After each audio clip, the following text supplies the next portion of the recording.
And now, ladies and gentlemen, I am pleased to introduce today's guest speaker.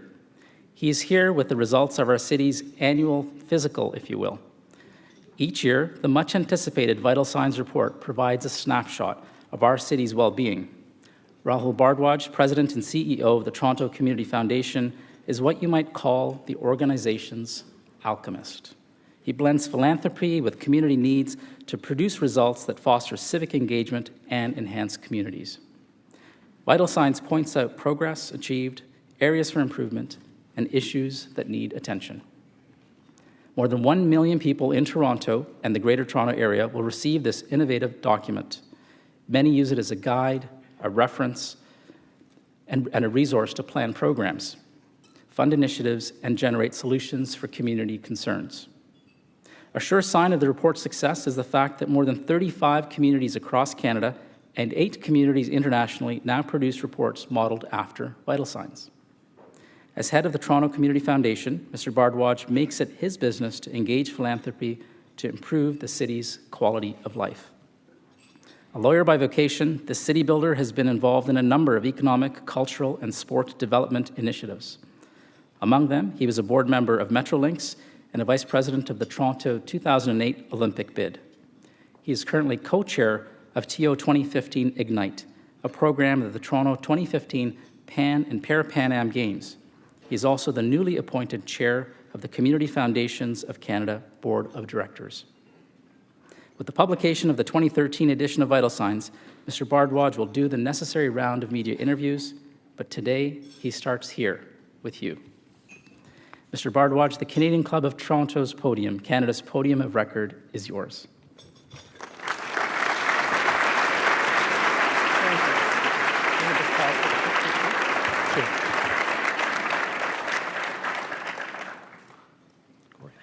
Well, thank you for the kind introduction and the photo. It's nice to see everyone here today. This is the 12th year the Toronto Community Foundation has issued our annual report card on the quality of life in our city. And since 2001, Vital Signs has grown in scope, rigor, and influence. And today, Vital Signs separates fact from myth and confirms the oldest management rule of them all. Only by measuring something do you truly begin to improve it. But Vital Signs, it also spots the big, often distant challenges early on, and it points to ways of solving them. Now, one take-home from this year's report is Toronto is actually getting some of the big things quite right. We have some impressive assets. People not only want to live here, they want to come here. That's why this year, Toronto edged past Chicago to become the 4th largest city in North America, right behind Mexico City, New York, and Los Angeles. And I mean, The Economist magazine ranks Toronto 4th on the planet in livability. And when you're doing that, you must be getting some big things right.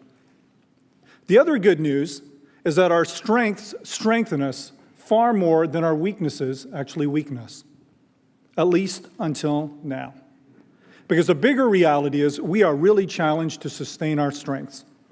So if we don't act decisively and now on issues like transit, jobs, employment, housing, and the development of this two-class city, one for the rich and one for the poor, Toronto will not be one of the most livable cities in the world, but rather an analog player in a digital world, a city of yesterday, not tomorrow.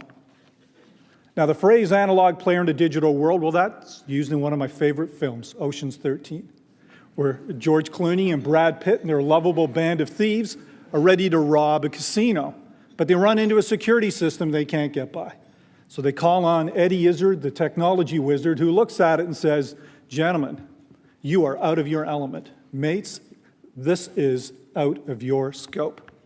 You are analog players in a digital world." What they had to do was think of their challenge in a whole new way. And the same with us. Simply put, what got us here ain't going to get us there. To solve our problems, we're going to have to reboot the logic around solving them. And as Steve Jobs put it, we're going to have to innovate our way out of it. And today, I want to make a case for doing just that. Now, my hope is that by the time you leave the Royal York today, you will feel the urgency to do your part in ensuring that the city you have worked so hard to build up will remain at the forefront of the world's great cities. I also hope you'll come to appreciate the growing role that the Toronto Community Foundation plays in creating, connecting, and often funding the thinking that Toronto needs to innovate our way out of this. Now, we often say that we are a knowledge company in the philanthropic sector. We're at the intersection of bringing the public sector and the private sector together to develop innovative solutions to wicked problems. The foundation started in Toronto in 1981, and for those who don't know, we raise endowment money and manage foundations that hundreds of families set up with us. This past year alone, we have over $275 million of assets under management, and we have 475 funds supporting more than 579 organizations to the tune of over $6 million. Now, endowments are, by definition, in it for the long term. So our perspective takes us 10, 20, 50 years ahead. But every day, our work takes us to the here and now, where a positive transformation can have a huge effect 10 years from now.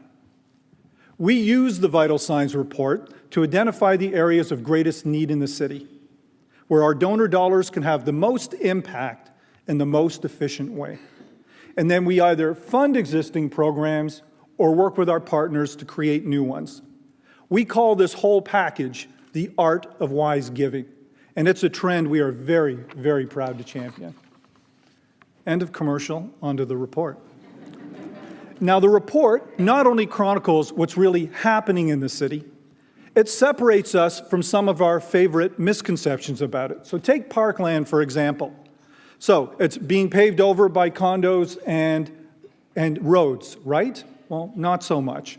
Vital Signs reveals that most of us live within 500 of our city's 1,600 parks. 1,600. We are truly a city of parks. Think of our lakefront. Unswimmable? Not at all. In fact, for the third straight year, 8 of the city's 11 beaches received Blue Flag designation, which is an international designation for cleanliness of water. How about Toronto not big on recycling? Not so much. 94% of households with a blue bin actually use it, and 97% of the green bins are actually out on the streets. No one's reading anymore? Well, the Toronto Public Library has been the busiest library system in North America. But in the last 10 years, its usage has risen an astounding 17.8%, with the last 3 years being the busiest ever. Who knew? Well, the 1.1 million library cardholders certainly did. How about funding for the arts and culture? On its way down? Not so much. It rose by about $6 million last year. And if the success of this year's Toronto International Film Festival and its $200 million contribution to the province's economy is any sign, Toronto's creative economy is moving strongly and in the right direction. What about crime in the big city? Again, the reality is not only as bad, but it's alarmingly good, depending, though, on who you are and where you live. The past 6 years in a row, the GTA has had the lowest rate of police-reported crime amongst Canada's top 33 metro areas. And as Doug Saunders of the Globe and Mail put it recently, and I quote, "In terms of your odds of being murdered, mugged, or sexually assaulted, Toronto is the 52nd most dangerous city in Canada." This is all the more astounding when you think of just how many people are actually moving into Toronto's downtown. The core is thriving. Population growth has more than tripled between 2006 and 2011. And over the same time period, employment in the core grew by 14.2%. Now, Toronto is also one of the least expensive places of all large cities in North America to do business in. And a lot of this growth is spurred by the creative economy, and so it's no surprise that our film, television, and digital media sector contributed over $1.2 billion to Toronto's economy last year. But you know, Toronto has other bigger issues. And for me, the most dangerous one is that we are well along the path of becoming a divided city. Not by race or religion, like Belfast and Johannesburg, but by income. Back in 1970, only 2% of Toronto's neighborhoods were low or very low-income neighborhoods. Last year, 14%. In 1970, nearly 9% of our neighborhoods were high income. Now we're sitting at around 16%. Meanwhile, middle-income neighborhoods, well, frankly, they've been hollowed out. In 1970, Toronto was proudly middle class. 58% of our neighborhoods were middle income. Last year, we're down to 29%. It's been cut in half. In fact, in 1970, 96% of all of the Scarborough neighborhoods were middle income. Now, a complete reversal. 83% of those neighborhoods are low or very low income neighborhoods. In fact, now in our city, more than 1 million Torontonians now live in low or very low income neighborhoods. That's 1 million of us. Now, as our chair, John McIntyre, and I said in Vital Signs, take a closer look and you will see worrying cracks in the foundation, alarming trend lines that are unprecedented in this city. So yes, unemployment overall in the city has fallen for the past 4 years. But last year, youth unemployment reached an all-time high of almost 21%. So what's going on? Well, since 2009, 28,000 youth jobs, and that's for folks between 18 and 24, have simply vaporized in the GTA. And this is after the close to 8,000 jobs lost at the end of the 2008 recession. It's so bad that last year nationally, 1 in 8 Canadians, young Canadians, have been looking for work for over 6 months. And that's double the rate what it was in 2008. And you know, for those who do get jobs, many pay poorly, they don't offer many benefits, and they don't make use of their skills and their education. But high unemployment isn't the only affliction facing our youth. Another inheritance is ill health. Today, 40% of the province's boys and almost 30% of the girls are overweight. And unless we intervene in a big and substantial way, 7 in 10 of these kids will be overweight or obese when they become adults. Now, obesity isn't our only health concern. The so-called silver tsunami is as well. In 1993, 7% of Canadians were 65 or older. 10 years later, that's risen to 12%. In Toronto last year, we're up to 15%. And in 20 years, we're going to be at 20%. You put that all together, what does that mean? Almost 500,000 of us will be 65 or older.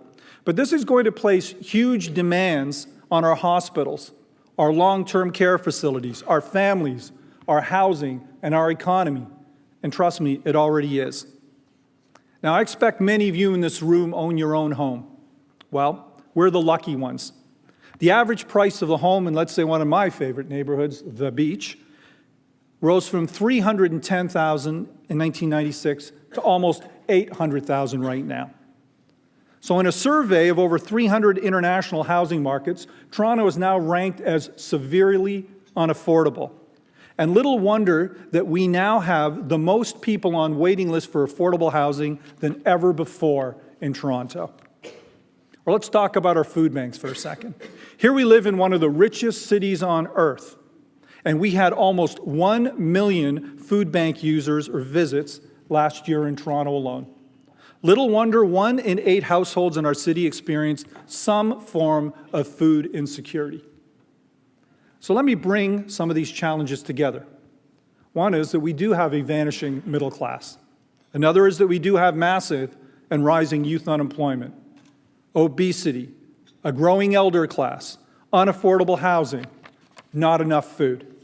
And you'll notice I haven't even touched on public transit or city hall or our dealings with other governments or commuting time for that matter. But what I've said so far about the vital signs findings, and particularly how I've said it, is indicative of the very problem Toronto faces. I've simply listed some of the big issues, one following the other, sort of in order of importance. The problem with treating each problem as something that can be solved independently is that it can't.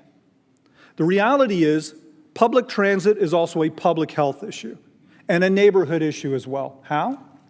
The lowest income neighborhoods tend to be poorly served by transit, so it's harder to get to the hospital or the doctor's office, let alone work or the gym, or for many, even the grocery store. What's also clear is that Toronto's problems, like its virtues, are also deeply interconnected. So more physical exercise means less obesity, means lower healthcare costs, means higher employment, means greater productivity. Or try this, more apprenticeship programs means lower youth unemployment, more homegrown jobs, more human capital for companies to grow, more productivity, more food for everyone, and a better future for all of us. I think you get the point. None of our problems exist in isolation or even in their own sector. They're all connected. And as we learn more about how they're connected, the better we'll be able to tackle them. The first thing that we have to do, though, is we have to reboot the logic, to stop thinking in a linear and unconnected way.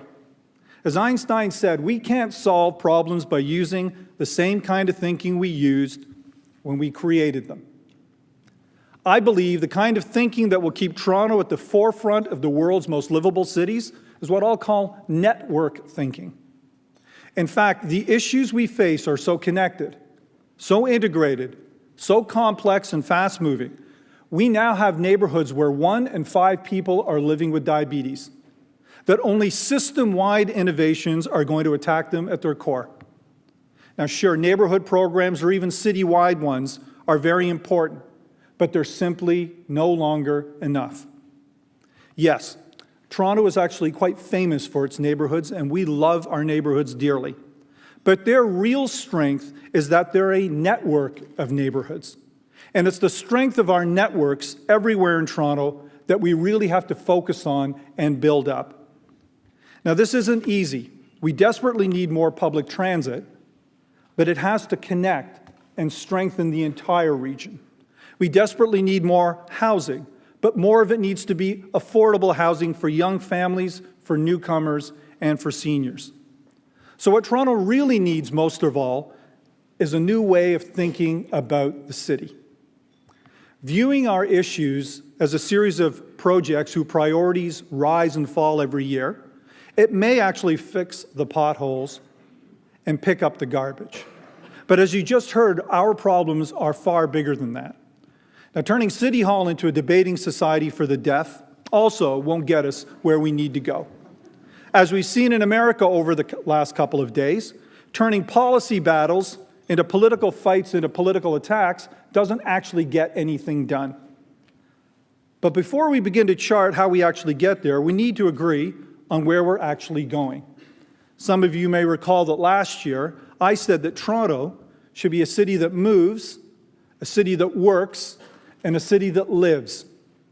Those weren't goals in and of themselves, but the necessary conditions to creating a prosperous city. But prosperity also shouldn't be our final goal. But like the 3 factors that will make Toronto prosperous, it serves the bigger goal of happiness. Now, to some of you, it sounds faintly ridiculous to want a happy city. But citizens who are happy tend to trust each other more. And when was the level of trust for our politicians ever lower than this past year? And with good trust, connections are made rather than frayed. From there, partnerships get created, networks form and take shape. And well, if Toronto is looking for a pyramid to guide it, I can't think of a better one than happiness at the top, with prosperity in the middle, grounded on each corner with a city that works, a city that moves, and a city that lives. But now, if prosperity were calculated only in economic terms, the solutions to a lot of our challenges would actually be quite easy to find. Truth is, it isn't, because social value is also crucial to our livability. But it's much harder to really calculate social value. Einstein also said, everything that counts can't be measured, and everything that can be measured doesn't count.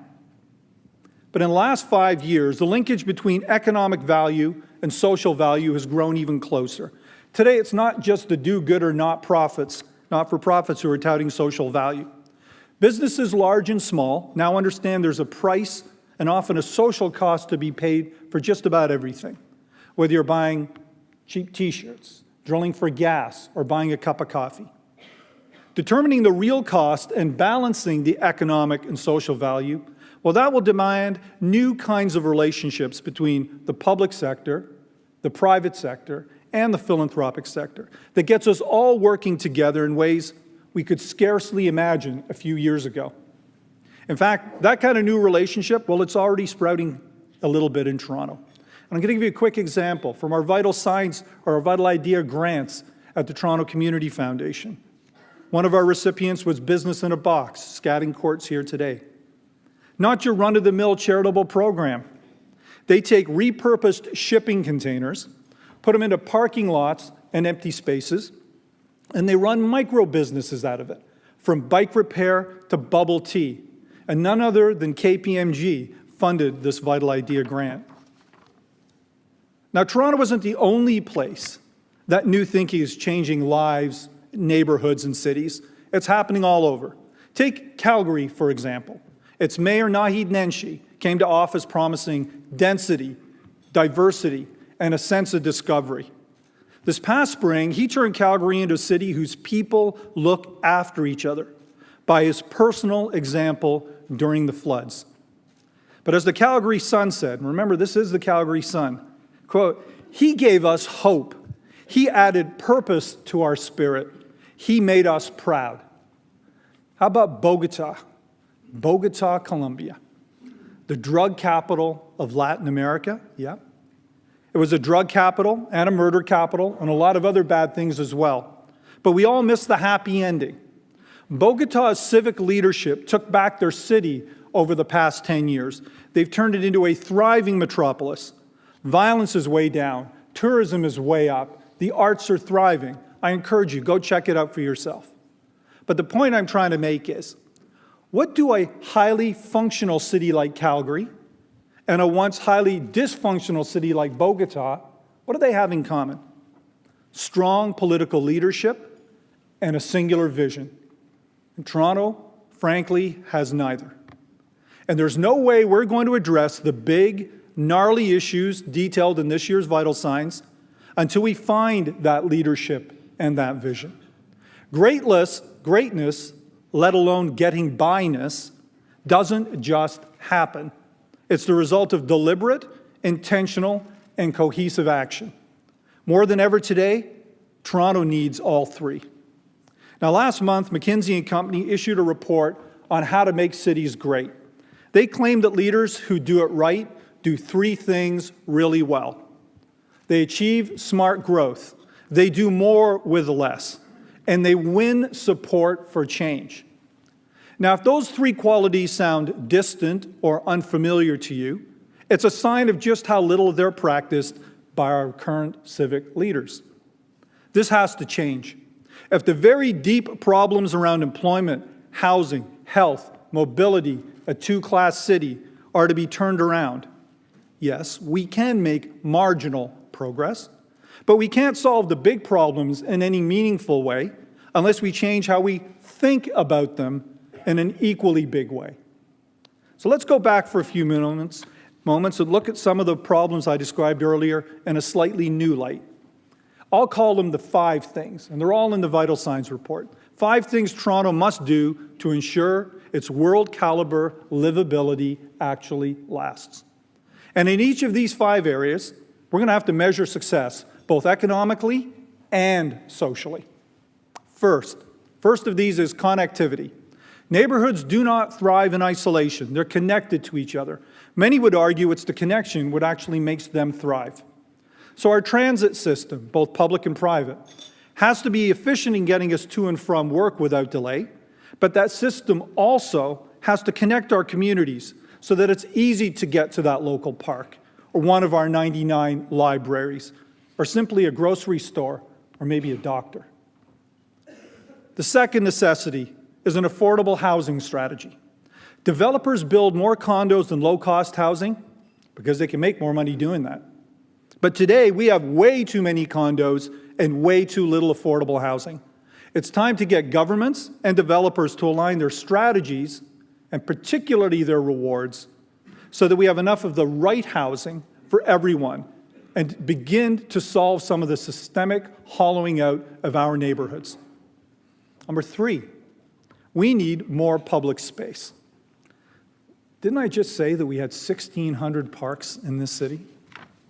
But most of them are tiny, suitable for nothing more active than really sitting. Other cities like New York, London, Melbourne, they have a fundamentally different relationships with their public space and their parks because they're people-centric. Ours are about space, not people. Where are the folks playing outdoor ping pong, early morning Tai Chi, or even folks getting together outdoors for a pint after work? We can do a lot better in this beautiful city. Now, the fourth necessity is, frankly, to put a dent in our youth unemployment. 1 in 5 people in this city who are able to work can't find a job. But in order to forestall creating a lost generation, we don't need another strategy, folks. We need an intervention. And in the room has to be the province, the city, employers, and the young people to help them all. Germany has the lowest youth unemployment rate in the world. It's between 7 and 8%, mainly because they have a fully integrated apprentice program that's vastly different from what we have in North America. There, the government, industry associations, and companies all work together to make sure youth receive rigorous training, comprehensive training, with a job at the end. You do the training, you get a job. Can we do something like that here? Absolutely, we can. Yes, it takes political will and an openness to change and a sense of trust.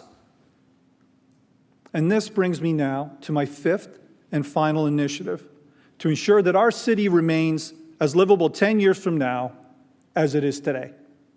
That is, we need to build or rebuild the Toronto brand. Now, our problems aren't going to all get solved with an ad campaign. But if we're serious about attracting the best and the brightest from all over the world, and remember, we are uniquely qualified to do just that, the world has to know what we stand for. Austin, Texas, started a small film and music festival called South by Southwest. It's held each March, and now it's simply the hottest thing in the U.S. I've talked about Calgary. Remember when it was Cowtown? Well, not anymore. It spends more per capita on arts and culture than Toronto does. In fact, Calgary spends more than any other Canadian city on arts and culture. So much for Cowtown. And while we're deflating myths, anyone here from Newfoundland? Well, if there was, you know what I'd say to them? I bet you're tired of all those Newfie jokes. It's so great to see that province urging us city slickers to visit for a little dose of authenticity. Now that's what I call rebranding. All of these centers, Austin, Calgary, Newfoundland, and many more, beg the question, what does Toronto stand for? What single memorable thing? But in the end, all of these initiatives, more connectivity, more affordable housing, more public space, yes, less youth unemployment, a more compelling brand, they all beg a different question. Who's going to kickstart all of this? Who's going to lift them into a different context of all being parts of a bigger network of solutions to bigger problems? Well, I can tell you who's not. In fact, where Toronto needs to be strongest, frankly, it's the weakest. Many people have said that we have cringe-worthy leadership in our city. My issue with that leadership is not what you think. It's the complete unwillingness to take a risk. Every one of the initiatives that I've just mentioned requires that someone take a big risk in order to make it happen. At every political level, real leadership demands taking real risks. And if we're going to solve the big problems and not just wage total war over the small ones, we can't be afraid to tackle them head on. Let our urgency conquer our fear, because we must be fearless. And we'll do far better if we change now when we have the luxury of choice rather than wait 10 years from now when we have no choice at all. But the biggest risk of all that we need to take involves taking your right hand and extending it in front of you. We need to start trusting each other again. We see what happens when trust between friends and allies break down. We see it every day on CNN. Healing the trust deficit takes fixing the most important deficit of all. Now, we can only work together on these big problems if we trust each other more. And really, our problems are the envy of many other cities around the world. So we need to take a step back. Then we need to take a big step forward, because 380 days from today is the next civic election. Our current mayor won the chain of office in an election where only half of the eligible voters even bothered to show up at the polls. The mayor won because he was clear on where he stood and because he placed himself firmly in the camp of the people. But whether you're a member of the mayor's nation or not, our problems are too big, too damaging to ignore by doing nothing, or by hoping that the kind of leadership we need will show up at the polls in October of 2014. That form of magical thinking we cannot afford to indulge in twice. So I say, keep calm and get ready to vote. Lily Tomlin had something interesting to say about that. She said, I often wondered why somebody doesn't do something about that. Then I realized I was somebody. There are fewer places in this city that have more people who are somebodies than right here and right now. And I'm here to tell you that it's time for all of us to act like a somebody. Every single one of us, at some time in our life and our work, has been engaged with politics and community activism of some sort. But you may have given up in indifference or disgust. Well, I'm here to tell you to get engaged again. I said earlier that Toronto has to start engaging in network thinking big time. Where does it start? Well, we all have a network. At its core is our family and our close friends and our colleagues. Our networks grow from there. Everyone in this room can influence 10 people, many of you hundreds. And the fact that I'm asking you to create, nurture, and deliver your own networks in order to create the new kind of network thinking to solve the wickedly complex problems that Toronto's facing, well, that's no fluke. Because it's time for us to kickstart both our networks and our thinking, to preserve one of the world's most livable, resilient, and happy cities. It's time to get to work for each other. It's time to get engaged with each other. It's time to get connected through each other. Ladies and gentlemen, it's simply time. Thank you for your time today.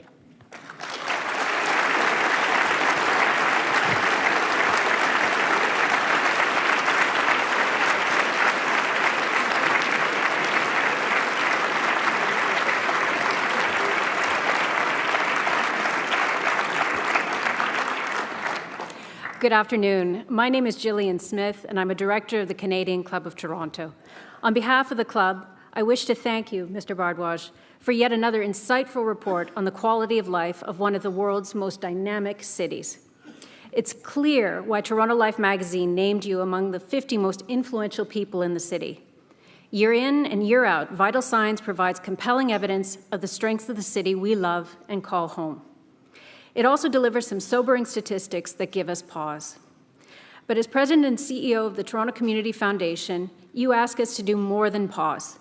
You ask us to engage, to act, to make a difference, and to be somebody. And you do so by example.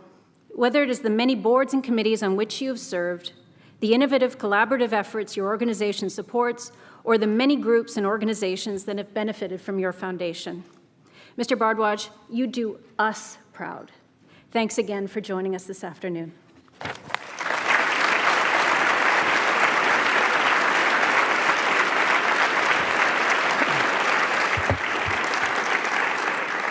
Thanks, Gillian. I'd like to echo Jillian's message. When I likened the report earlier to an annual physical, it occurred to me that I procrastinate on my physical every single year. But thanks to your punctual release of the report every year, Rahul, the city can't do that. So thank you, and thank you for being here today. I would also once again like to express our special thanks to today's event sponsors, BMO Harris Private Banking. This concludes our television programming, which will be broadcast on Rogers TV in the days to come. We are grateful to Rogers TV and to 680 News for their continuing promotion of Canadian Club events. To learn more about the club and our events, please visit our website at www.canadianclub.org. Thank you for all of you for being here today. This meeting is now adjourned.